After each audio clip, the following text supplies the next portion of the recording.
chain rule. So any questions about the chain rule that I can answer? Yes, sir. 25. 25? Sure. Okay. 25. Okay, so this one is derivatives using tables. Okay. So this says that we have h of x, so this is 25. H of x is equal to f of g of x. P of x is equal to g of f of x. And then they're asking you to find various things. So first they say A, what is h prime of 3? Okay, so h prime of 3, if we look up here, well, what is h prime of x, first of all? Well, h is f of g of x. So the derivative of h of x is going to be f prime of g of x times g prime of x. All right, so if I'm saying, well, then what's h prime of 3? Well, that's f prime of g of 3 times g prime of 3. So now I consult my little table here, and I need to, first of all, I need to know what's g of 3. So I look in my table and I say, okay, g of 3, I look it up, it's 1. So this is equal to f prime of 1. And then I also need to know what's g prime of 3. So I use g prime, I go over to 3, that's 20. So this is times 20. So now I need to know what's f prime of 1. So I look at the f prime row, I go to 1, I get 5. So this is 5 times 20, which is 100. Make sense? So we could do one more and then I'll leave the others to you, just so we get the idea. Let's do one with a P. So let's do part C. So part C says what's P prime of 4?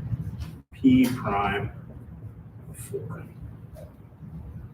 Well, P of x is equal to g of f of x.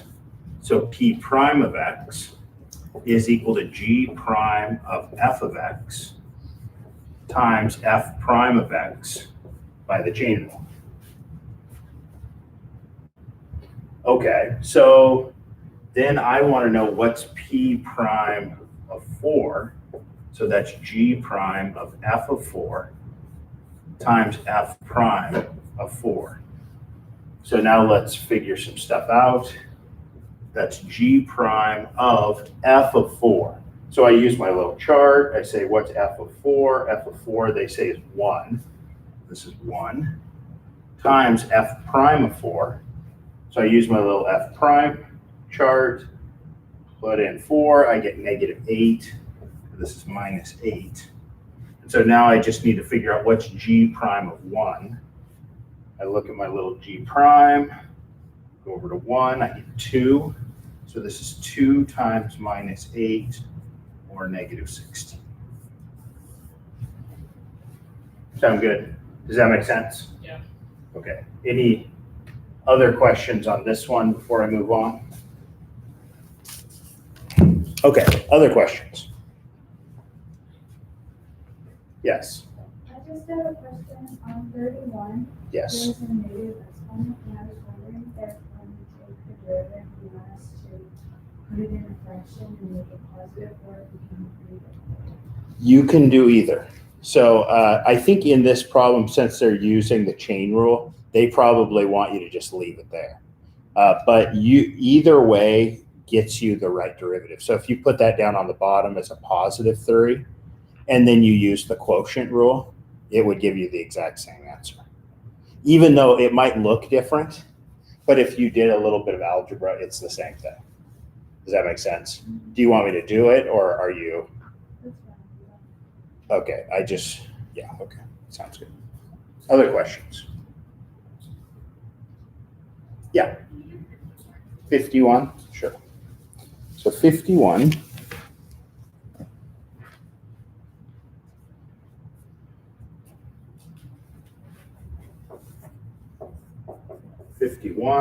I want to calculate the derivative of y equals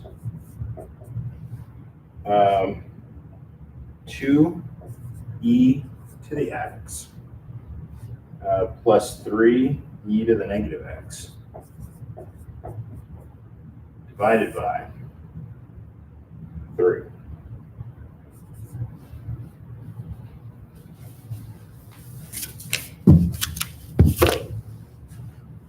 Okay, so this is kind of an interesting one just because I don't know that we have to do a lot of chain rule to do this problem, but maybe there's just like a little tiny chain rule here.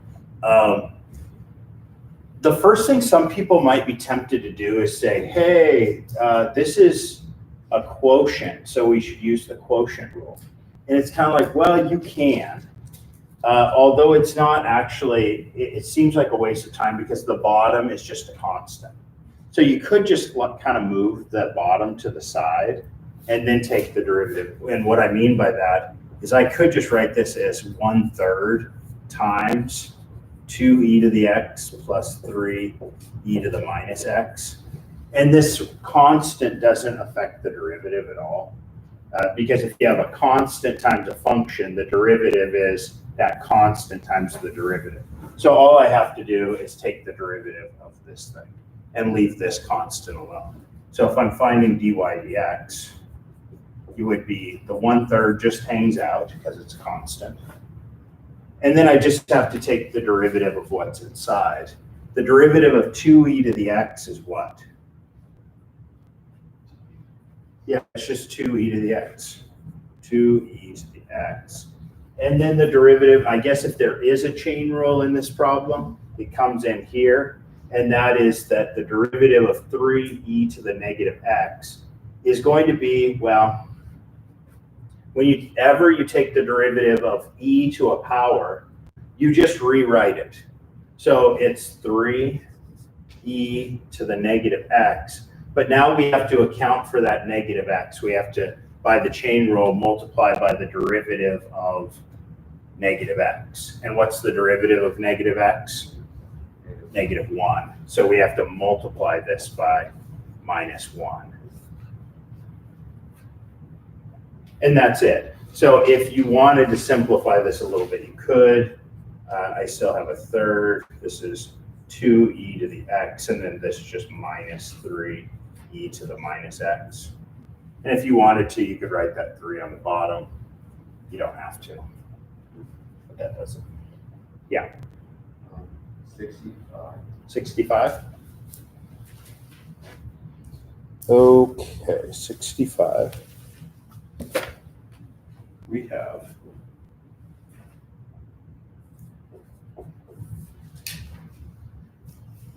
y equals e to the x squared plus 1, e to the x squared plus 1. It's all in the exponent times sine of x cubed, sine of x cubed. And it's important that we kind of notice that the x cubed is the thing we're taking the sine of, that it's not sine of x quantity cubed. Okay, and those are multiplied by each other. So the first thing that I see without really getting into any of the details of the chain rule is I have something times something. So it's a product of two functions, and so I'm going to need to use the product rule. Okay, so this is a product rule problem. Maybe I'll have to use the chain rule some while I'm doing the product rule. So I have dy dx is equal to, so I'm going to have the first times the derivative of the second plus the second times the derivative of the first. So I write the first and I leave it alone. So I have e to the x squared plus 1 times the derivative of the second one. And now I actually have to think for a second. So if I'm taking the derivative of sine of x cubed, I need to ask myself, what is the thing that I do last? If I'm like typing this thing into my calculator or something, I take x, I cube it, and then I sine it, correct? So the thing that happens last is the sine. So I want to take the derivative of sine of something. And what's the derivative of sine of something? Cosine of something. That's right. So it's times cosine of whatever this thing is, and in this case it's x cubed. But then I need to multiply by the derivative of the inside function. And in this case, the inside function is x cubed. The derivative of x cubed is 3x squared. So I have the first guy times the derivative of the second guy, plus, now I just leave the second one alone, sine of x cubed, times the derivative of the first one. Now the derivative of the first one, I'm taking the derivative of e to a power. Whenever I see e to a power, the first thing I do is I just write it down. So I'm just rewriting e to that power, which is x squared plus 1. And then I need to multiply by the derivative of the inside function, which is the derivative of the exponent, which in this case is just 2x. And now we've got first derivative of the second plus second times derivative of the first. We're done.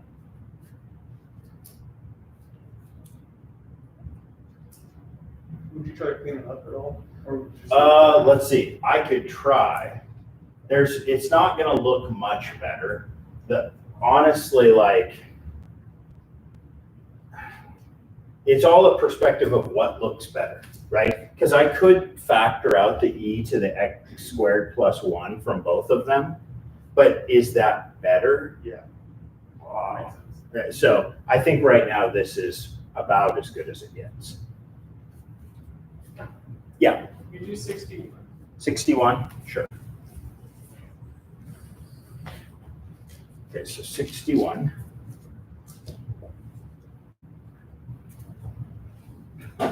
Says, okay, so we've got y equals f of g of x squared, where f and g are differentiable for all real numbers, and we want to find the derivative. Okay. So it's f of g of x squared. Okay. Y equals f of g of x squared. Okay, so this one, they're messing with your mind a little bit just to kind of see, do you understand composition functions? And so what I've been saying in all the other ones is we always need to take the derivative of the outside function first, or the one that happens last. So if you were typing this into your calculator, so to speak, you'd take an x, you'd square it, you would g it, then you would do f to it, right? In that order, right? So it would be you square g f. So the last thing that happens is the function f, right? So what I would do is I would say, okay, then if I want to find dy dx, you take the derivative of the outside function first, leaving the inside stuff alone. So the outside function is f. So I take the derivative of that function f, but I leave the inside stuff alone.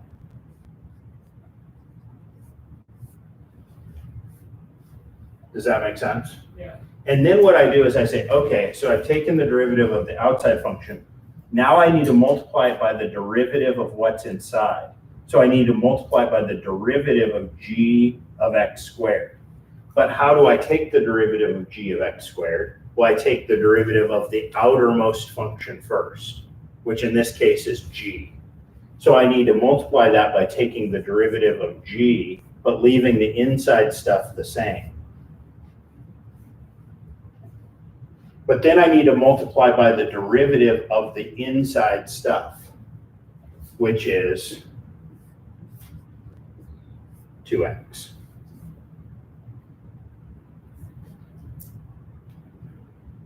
Does that make sense? Yes. Yeah. Why are you multiplying by that? Why multiply? Yeah, like the derivatives to each other. Yeah, why do you do that? That's just how it ends up working out in terms. Here's another way to think about it. Like you have dy over dx, right? And you have kind of some intermediate, let's say kind of some intermediate function u. Then we could write this as this is dy over du times du over dx.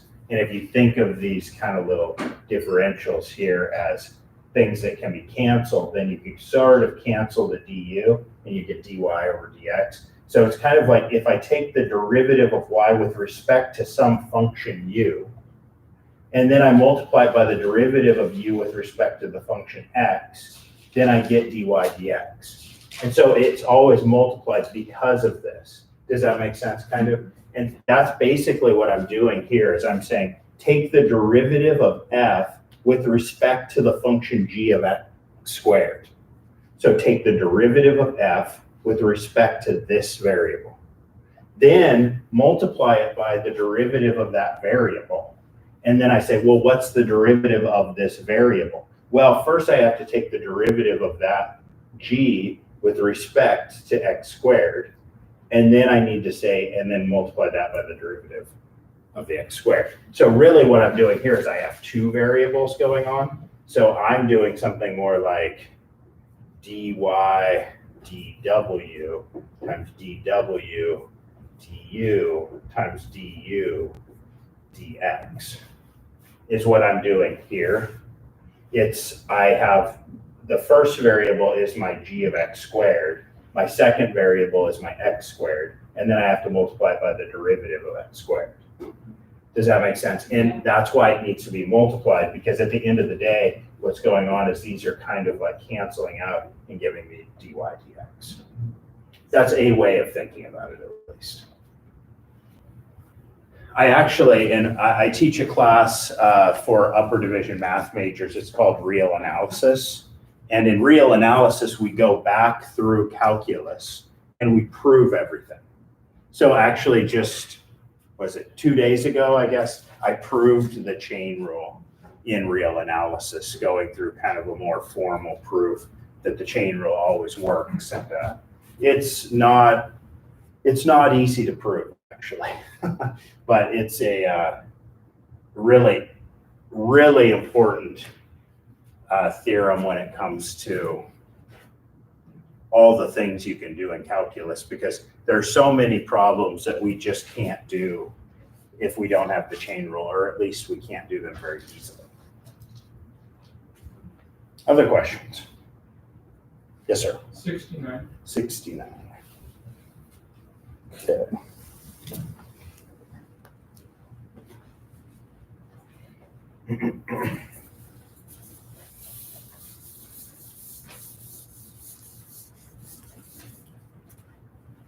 So 69. We have y equals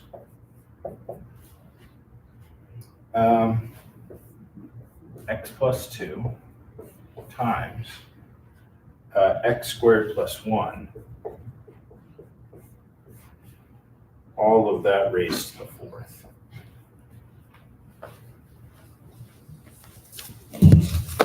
Okay, this is a great problem that illustrates that there are multiple ways that we can go about doing something like this. Because I could do this straight up. So I have blob to the fourth, right? So I have something to the fourth. And I could just treat it as, okay, let's just take the derivative of something to the fourth. Now, one thing I could do is I could say, well, I really want to multiply out this inside first to make my life easier once I get to that stage, or I don't have to. So it really doesn't matter. When I get to the stage where I have to take the derivative of the inside function, I can either use a product rule as is, or I could multiply it out first and not have to use a product rule later. I don't know that either one of them is better than the other, but just know that you can do either way. Okay, I'm just going to leave it as is and say dy dx is equal to. So this is something raised to the fourth, right? So blob to the fourth, and the derivative of blob to the fourth is 4 times blob, whatever that is, in this case x plus 2 times x squared plus 1 cubed, times the derivative of blob, right? Whatever that is. So let's figure out what's the derivative of the stuff that's inside. So if I take the derivative of the inside, I can use the product rule as is, and it would just be the first, x plus 2, times the derivative of the second, which is 2x, plus the second, which is x squared plus 1, times the derivative of the first, which is just 1. And that's it. So we have something to the fourth becomes 4 somethings cubed times the derivative of what was inside. And that's it.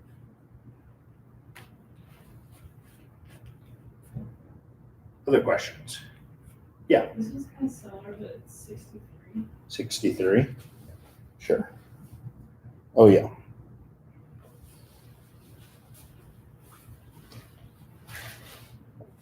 Will you read that to me really quick? Yeah, it's x over x plus 1 to the 5th. All to the 5th. Yeah. That's why. Okay, yeah. So you're right. This is similar, except that at the end we'll be doing a quotient rule instead of a product rule. So all that I see when I look at this to begin with is blob to the 5th. I have something raised to the 5th. So if I want dy dx, then that's going to be, well, something to the 5th becomes 5 somethings to the 4th, right? So that's the first step. The second step is then multiply by the derivative of what's on the inside. And in this case, the derivative of what's on the inside is a quotient. So I need to use the quotient rule to take its derivative. So it's the bottom, x plus 1, times the derivative of the top, which is 1, minus the top, which is x, times the derivative of the bottom, which is 1, all over the bottom, x plus 1, quantity squared. And it looks like that could be simplified a little bit, right? There's an x minus an x. Let's see, there's a 1. Yeah.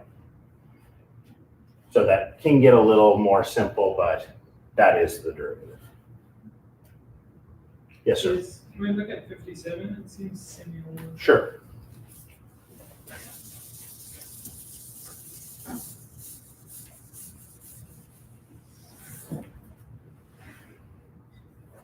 $57? Yeah. Yep. Okay, we got y equals e to the y equals e to the 2t divided by 1 plus e to the 2t. 1 plus e to the 2t. Okay. So we want to find dy dt.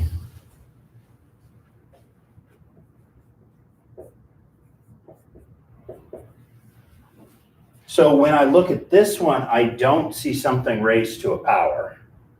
I see a quotient, right? So I see something divided by something. And that tells me take the, use the quotient rule. So don't worry at all at the beginning about, will I have to use the chain rule? We probably will in some sense, but all I see is it's a function divided by a function. So use the quotient rule. So I take the bottom and write it down first. 1 plus e to the 2t times the derivative of what's on top. But the derivative of what's on top is a chain rule. right? So I have e to a power, and the way that I take the derivative of e to a power is I just write it down again, e to the 2t, times the derivative of the power. And what's the derivative of 2t? Yeah, just 2. Okay, so I have the bottom times the derivative of what's on top, minus the top left alone, e to the 2t, times the derivative of the bottom. Well, the derivative of 1 is 0. The derivative of e to the 2t is e to the 2t times the derivative of 2t, which is 2, all over the bottom, 1 plus e to the 2t quantity squared.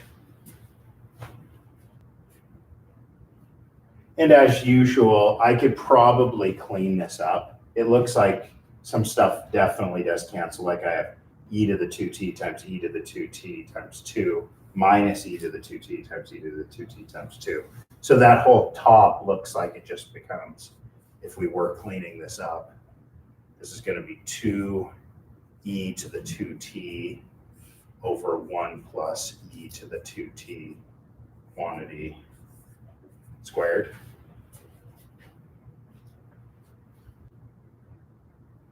If we wanted to clean it up. If on an exam you left it like this, that would be fine. But sometimes you want to take the second derivative, right? And you don't want to take the second derivative of this. That's horrible. This is much, much better. Yes, sir. Why did you use the brackets on the bottom? Oh, I didn't need to. It could have been parentheses. I don't know. There's something habit about like the quotient rule that usually in the formula they put brackets on the bottom. It could be parentheses. Yeah. No particular reason. Yes. Could you do 55? Sure.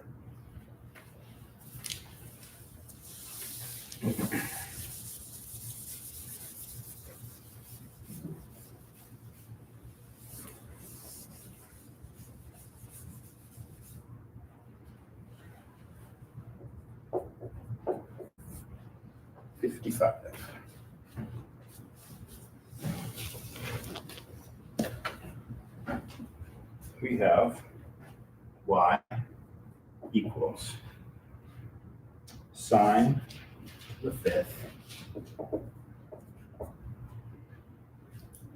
of cosine of 3x.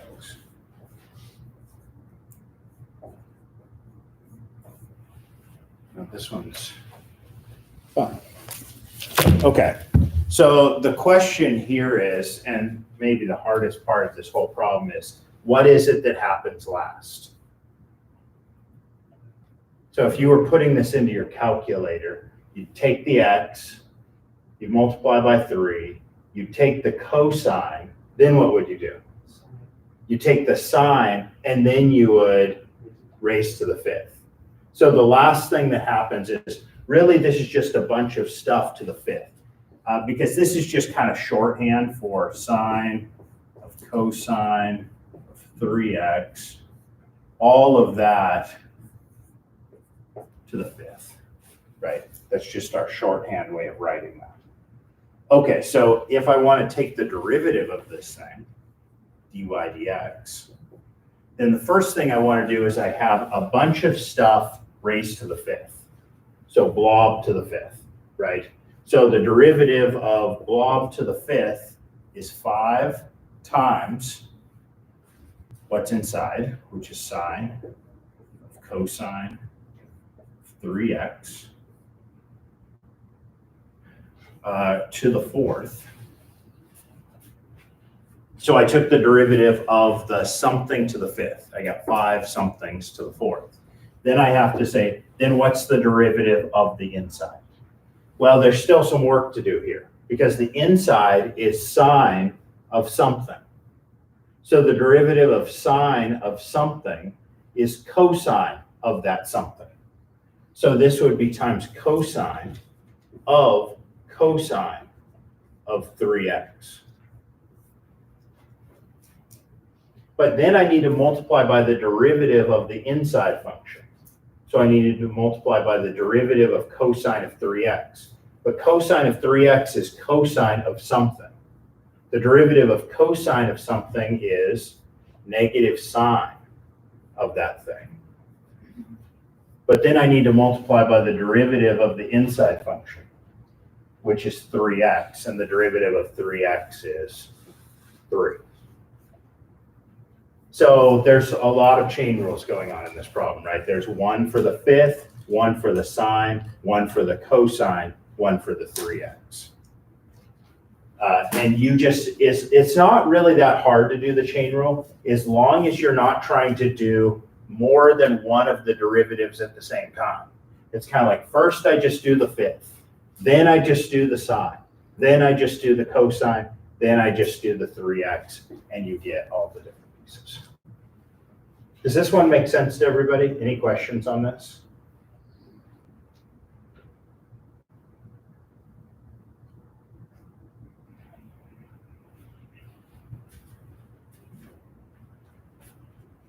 Any other questions?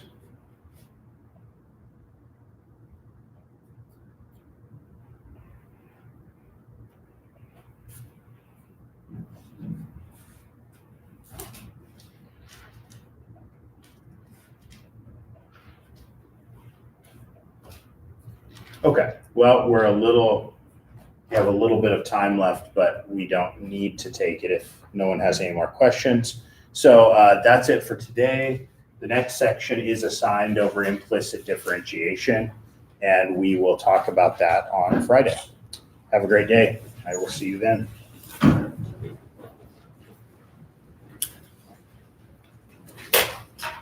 By the way, for those of you that are actually watching online right now, if you want to stop by my office today between 11 and 12, I'll be in there with your exams if you want it today.